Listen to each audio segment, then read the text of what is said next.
반갑습니다. 김영윤TV입니다. 7.23 전당대회를 앞두고 국힘의 분당대회라고 할 정도로 그 후보들 간의 막장 공방이 이어지고 있는데 한동훈의 운명을 가를 오늘이 아닌가 합니다. 15일이죠. 한동훈에게 최대 유효타가 되지 않을까 하는데 조정훈의 국민의힘 총선 백서 특별위원회 위원장이 총선 백서를 발간하는 그날을 확정하는 날입니다. 한동훈 전 비대위원장의 운명을 가를 변곡점이 생기는 날이다 라고 말하고 싶습니다. 이 4.10 총선 백서를 그 선거인단 모바일 투표를 실시하는 19일 이전에 내느냐 이후에 내느냐에 대한 쟁점이 논란이 됐었는데요. 선관위 국민의힘 현재 7.23 전당대회 선관위 서병수가 이끌고 있죠. 전당대회 후에 백서 발간을 하라라고 얘기했지만 15일 오늘 발간의 일정을 확정합니다. 백서 내용은 이미 완성돼 있죠. 인쇄기만 돌리면 됩니다. 백서 내용이야 뭐 알만한 사람은 다 알고 있죠. 백서가 나온 이 시점부터 22대 총선 참패 원인을 두고 갑론을박이 벌려지겠죠. 총선을 진두지휘했던 한동훈 전 비대위원장에 대한 책임론에 대해서 공식적으로 제기할 수 있다는 말이겠죠.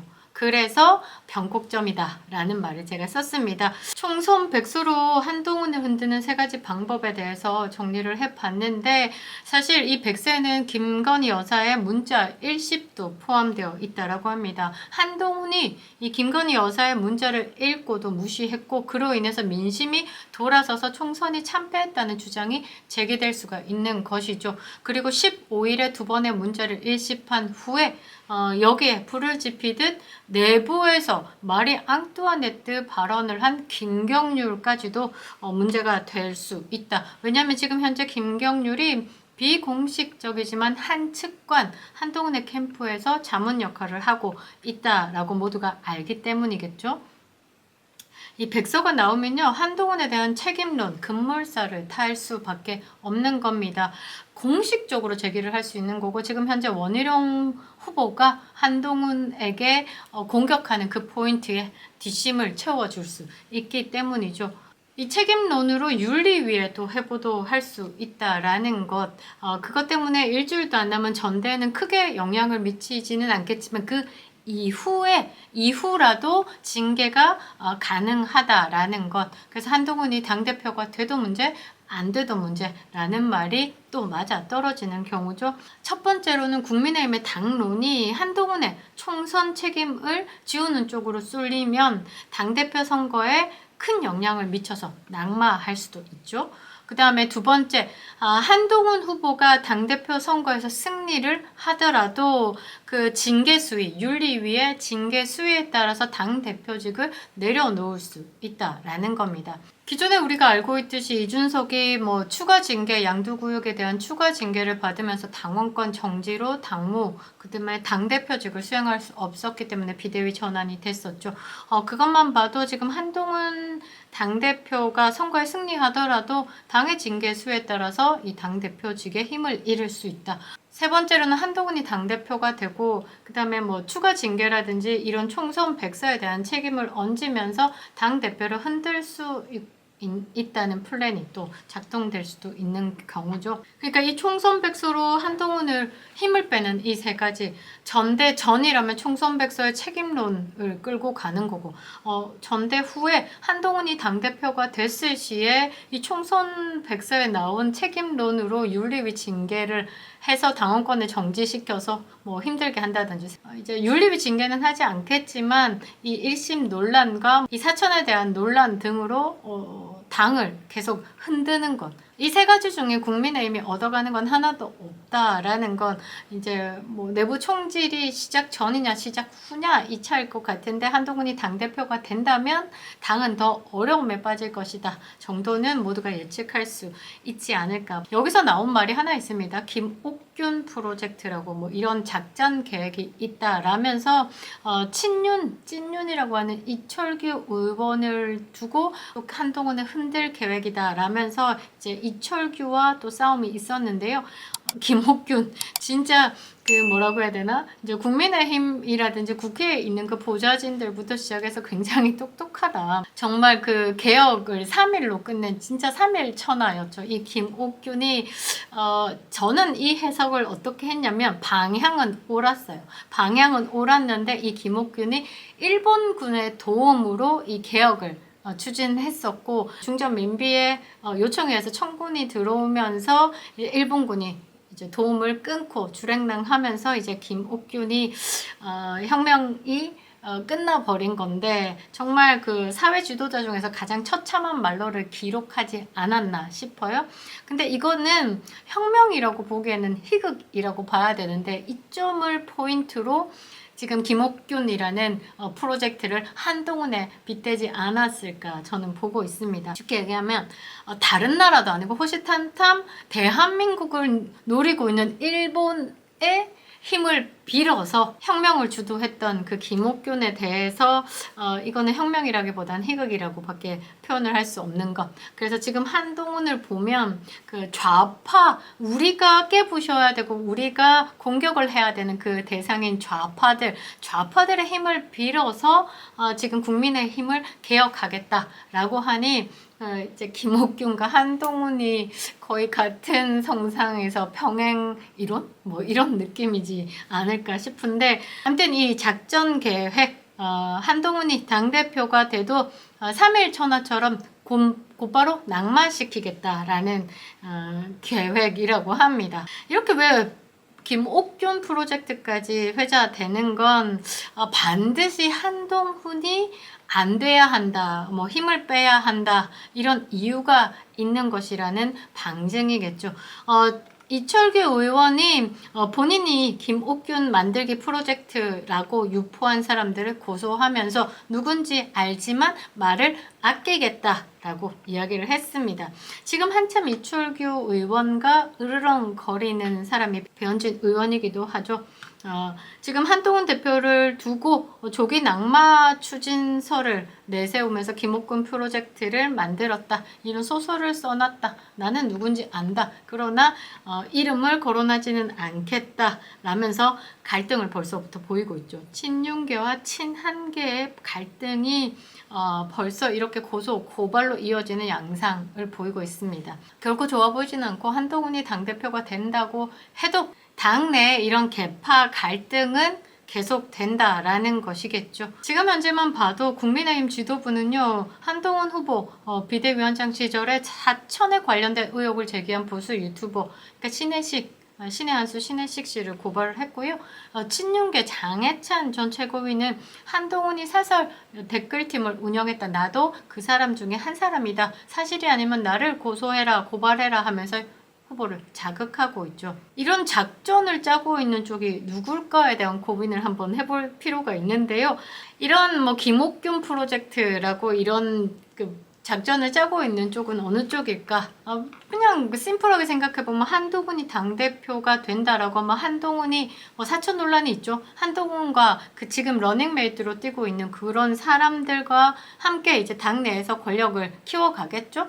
그러면 기존에 가지고 있던 그런 권력이 쪼그라들고 잃을 수 있는 쪽, 그런 쪽에서 이런 프로젝트를 언급하지 않았을까라고 봐야 되겠죠. 그러니까 이쪽에서 이제 각본적으로 정보 수집하고 프레임 잡고 여론을 형성해서 한동훈을 낙마시키겠다, 한동훈이 당대표가 돼도 한동훈의 상투 맞나? 하여튼 뭐 그 가발이 드는 상투든 흔들고 쥐겠다라는 쪽은 권력을 잃지 않기 위한 쪽이다라고 밖에 해석할 수 없죠.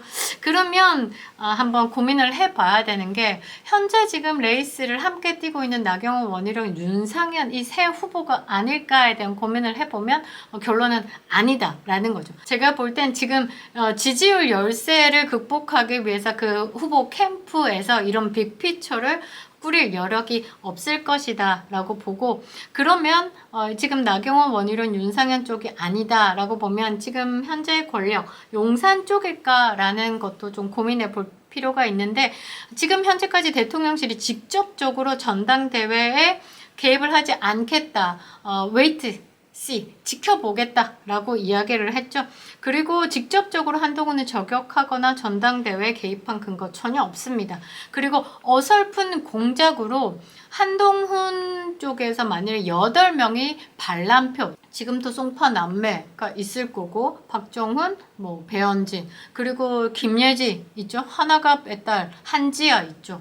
그 다음에 진종호 지금 청년 최고위인지 뭐 작년 최고위인지 함께 달리겠다라고 하는 그 진종호 의원도 있고, 지금 뭐 한동훈의 사촌 논란으로 뭐만 봐도 8명의 반란표가 나올 수 있기 때문에 민주당이 들어 올리는 탄핵에 바람막이를 해줘야 하는 그 의원들에게 처걸질, 그렇게 위험한 수를 둘 필요는 없기 때문에 저는 현재의 권력인 용산도 아니다. 그러면 또 일각에서는 김건희 여사가 아닌가 이런 생각을 하는데 그것도 완벽히 아니다라는 거죠. 이 문자 1심 내용도 김건희 여사가 동의하지 않았는데 그 내용이 공개가 된 것이기 때문에 제가 볼 때는 그 김건희 여사의 문자의 오픈을 활용해서 한동훈을 주저앉히려는 그 세력이라 라고 볼 수 있는 거죠. 잠행하고 있는 찐윤이다 라고 밖에 해석이 안 되는데요. 윤석열 정부가 지금 현재 권력을 두고 함께 가고 있는 그 찐윤이 한동훈을 경계를 한다라고 봐야 되겠죠. 현재 의원들 중에 권성동 의원 그리고 이철규 의원 그 원외에 장제원 의원 정도로 생각해 볼 필요가 있다. 그분들이 당내에서 정보가 굉장히 밝죠. 그 다음에 당내 여론을 형성하고 좌지우지할 수 있는 능력 또한 있습니다. 왜냐하면 선수도 굉장히 높고 그동안에 지도층에서 당을 움직여 왔기 때문이죠. 그리고 당과 용산 쪽에서도 어느 정도 영향력도 있고 이런 큰 빅피처를 그려본 경험도 있다라는 거죠. 무엇보다 한동훈이 당대표가 되면 완전히 정리될 가능성이 있는 세력이기 때문에 더 강렬하게 저항한다라고 봐야 되겠죠. 찐윤들이 이런 뭐 김옥균의 프로젝트를 짰다라고 하면 한동훈의 배신자 프레임, 그 다음에 한동훈이 사천했다라는 논란, 그 다음에 댓글팀을 사설적으로 운영했다라는 것, 그리고 김건희 여사의 문자에 일십한 부분에 대해서 완벽히 안다. 그 다음에 총선 백서 발간 정도로 그치지는 않을 거다. 이 다음 스텝이 분명히 있다라는 거죠. 그런데 이런 공격에도 현재의 여론조사상으로는 한동훈이 1위를 달리고 있다라는 것. 제가 볼 때는 뭐 압도적인 지지가 있다라고 하지만 그것도 완벽히 알 수는 없다. 지금 한동훈이 가겠다라는 길을 보면요. 보수 정권과 손을 잡고 가겠다라는 게 아니라 좌파 진영과 함께 손을 잡고 가겠다라고 하는 겁니다. 한 달들의 배후에 문파들이 있다라는 말이 있죠. 그 여론 조성을 한다든지 이제 적극적으로 관여하면서 이제 한동훈의 팬덤을 운영하고 있는 분들이 예전에 문파였다라는 것이 여러 가지 상황에서 드러나기도 하는데요. 문재인이 양산 책방에서 작은 북콘서트를 열 때 했던 말이 있습니다. 같이 가면 길이 된다. 지금 현재 한동훈 후보가 당원들에게 당심을 호소하면서 하는 말이 있습니다. 함께 가면 길이 된다. 뭔가 약간 같은 선에 있구나, 같은 곳을 바라보고 있구나, 같은 색이구나 라는 느낌이 있죠. 지금 국민의힘의 당원들은요, 문재인과 한동훈의 관계를 봐야 한다고 말씀드리고 싶습니다. 문재인 정권에서 자기 인생에 가장 아름다웠고 기억에 남는 화양연화라고 했던 한동훈 후보, 이재명의 후계자는 이재명인데 문재인의 후계자는 한동훈이 아닐까 저는 보고 있습니다. 문재인을 비판한 적이 없는 한동훈이죠. 그리고 한동훈의 법무부 장관 시절 문재인의 수사가 미적했다라는 것. 그럼에도 불구하고 한동훈이 당대표가 됐다라고 봤을 때 한동훈에 대한 특검법에 대해서 윤석열 대통령이 거부권을 행사하실 필요는 없죠. 한동훈이 그렇게 이야기를 했죠. 김건희 여사에 대해서 국민의 눈높이로 걱정할 부분이 분명히 있다. 법 앞에 평등해야 된다. 라면서 이원석 검찰총장도 김건희 여사에 대해서 수사를 빠르게 진행했었죠. 같은 선상에서 봤을 때 한동훈도 법 앞에 평등하기 때문에 한동훈 특검법에 대해서도 윤석열 대통령이 거부권을 행사하지 않는 것이 맞다. 그렇게 봤을 때 한동훈이 특검에 불려 다니면서 사법 리스크가 커진다는 명목으로 당대표나 당대표 후보에서 떨어질 수도 있죠. 이거 아니라 그냥 한동훈이 당대표가 됐어요. 그 한동훈이 지금 탄핵을 막아내겠다. 우리가 진짜 승리는 정권 재창출이다. 지금 현재 정권을 지켜가는 것이 지금 우리가 가질 힘이다 라고 얘기를 했으면 그래요. 이 말대로 당을 결속했다고 쳐도 이 당 자체가 한동훈의 권한으로 넘어간다라고 한다면 현재 용산에 대해서 또 용산이 힘을 잃을 수밖에 없는 거죠. 남은 3년의 정권 레임덕에 빠진다라고 봐야 되는 거고 그렇게 됐을 시 한동훈이 이야기하는 법 앞의 평등, 김건희 여사의 특검이라든지 이런 부분이 계속 올라오면 한동훈이 권한을 쥐고 용산을 흔들 수가 있다라는 거죠. 이런 상황을 타개할 카드로 개헌을 이야기할 수 있는 거고 어차피 레임덕에 빠진 대통령 임기 3년을 1년을 단축한다라든지 그러면서 국회가 총리 임명권으로 줘서 내각제로 요소로 살리면서 돌린다든지 이런 것은 얼마든지 할 수 있는 거죠. 그러면 모든 또 정치 이슈가 이재명의 사법 리스크는 또 묻히고 개헌으로 빨려 들어갈 수 있다라는 것. 그러면서 여와 야가 대탑의 명분으로 정쟁을 그칠 수 있다. 모양은 좋죠. 이론상으로는 가능하죠. 그러나 정권 재창출이라든지 보수 정권은 완벽히 괴멸한다라는 겁니다. 어쨌든 지금까지 전당대회를 봤을 때 한동훈의 등장으로 굉장히 피로감이 높아졌다라는 거고요. 총선 백서가 오늘 이제 언제 출간할지에 따라서 또 많은 그림들이 탄생할 것 같은데 윤석열 대통령 지지율이 14주째 30%대 초반으로 안정적으로 좀 가고 있는 것 같고 이번 주는 조금 올랐습니다. 1.2%포인트가 올라서 32.3%를 기록했고요. 22대 총선 이후에 가장 역동적인 면모 그리고 나토 순방 과정에서 지지율 변동폭을 넓힌 것으로 해석이 되는데요. 앞으로 탄핵 공세 속에서 지지율이 어떻게 귀결될지는 좀 살펴봐야 하는데 국민의힘은 전주 대비 2%포인트가 상승했습니다. 국민의힘이 전당대회를 앞두고 지지층 결집세를 보이고 있는 것으로 민주당의 수위 높은 공세 속에서 현재 정권을 지켜내겠다라는 결속으로 해석이 가능한데 요거에 대해서 조금 좋은 해석을 보면 한동훈 당대표에 대해서 불안감을 가지고 있는 당심이 모일 것이다 라고 저는 해석을 하고 있습니다. 제2의 이준석의 바람을 일으키고 있는 한동훈이기 때문에 걱정이 되는 것이죠. 김영윤TV였습니다.